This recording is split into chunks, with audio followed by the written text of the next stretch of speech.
Le rapport des Genevois avec le Rhône, il évolue. Moi, quand j'étais gamin à la jonction, on n'allait pas se baigner dans le Rhône parce que le Rhône sentait mauvais, parce que les eaux du Léman étaient de mauvaise qualité. Donc en 60 ans, on a réussi à soigner la qualité des eaux du lac Léman. Donc la partie qui s'écoule directement à l'aval du Léman sur le Rhône genevois avant de rencontrer l'Arve est aujourd'hui très très belle, avec des eaux turquoises, transparentes. Donc les Genevois vont se baigner à cet endroit-là et depuis, on va dire, bientôt 10 ans, il y a un rapport entre les Genevois et le Rhône à travers la baignade, à travers la descente du Rhône, à travers le paddle. Donc dans les enjeux, il y a comment est-ce qu'on équilibre en fait les usages entre les usages sociaux, culturels, communs, la question du paysage, la question de la biodiversité, le fait d'assurer les processus vitaux. Par exemple, le Rhône a une capacité d'auto-épuration.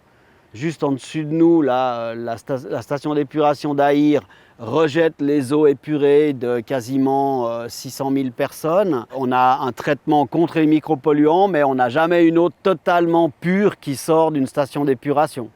Donc ça veut dire que le Rhône assure lui-même, entre Genève et Lyon, on va dire, puisque Lyon prélève l'eau potable dans le Rhône, doit assurer un rôle d'auto-épuration avec les roselières, avec tous les milieux, évidemment, qui vont absorber ces substances. Donc, équilibrer les usages économiques, industriels, accrus du Rhône avec les usages communs et les processus écologiques, ça va être un enjeu important.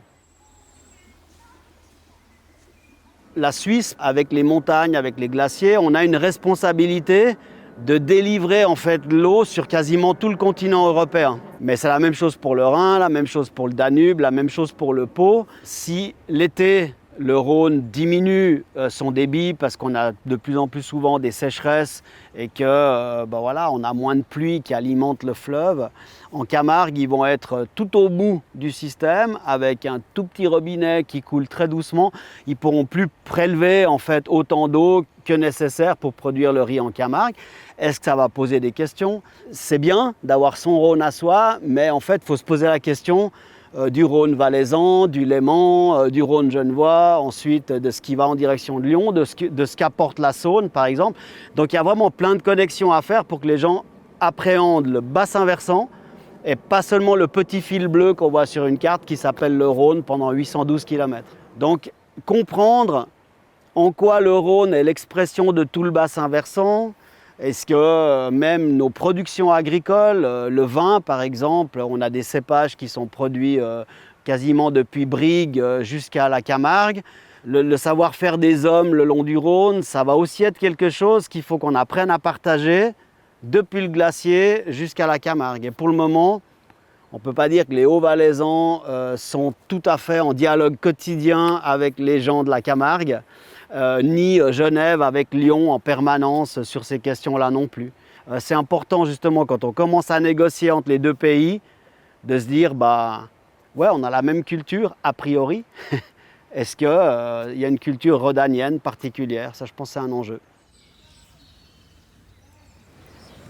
C'est intéressant de voir que par exemple le Rhône a été beaucoup moins écrit ou chanté que le Rhin.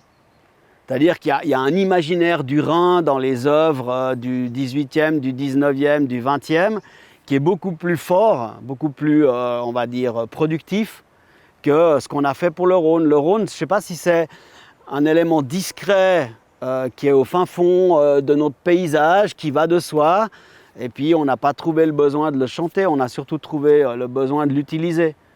Sur les barrages de la CNR, c'est écrit le Rhône au service de la nation. Alors est-ce que ce brave Rhône qu'on a à côté de nous, il est d'accord avec cette mission que l'homme lui a assignée ou est-ce qu'il a autre chose à nous dire? On voit des fleuves au niveau mondial qui ont encore des cérémonies. On pense au Gange, on pense à d'autres fleuves sur lesquels les riverains fêtent le fleuve et le remercient. Nous, on n'a rien. Donc je pense qu'on a ce lien à établir et l'observatoire est un vecteur qui va nous permettre de savoir de quoi on parle. On observe, on pose ensemble ce qu'on a vu et ensuite on dit qu'est-ce que ça nous amène? Est-ce qu'on doit régénérer certains liens, certaines relations? Est-ce qu'on peut les ritualiser d'une autre manière ou au contraire, est-ce qu'on les garde totalement créatives, artistiques, imaginaires? Tout ça, c'est libre, mais je pense que le Rhône a beaucoup à nous amener quand on regarde ce qui se passe dans d'autres fleuves du monde.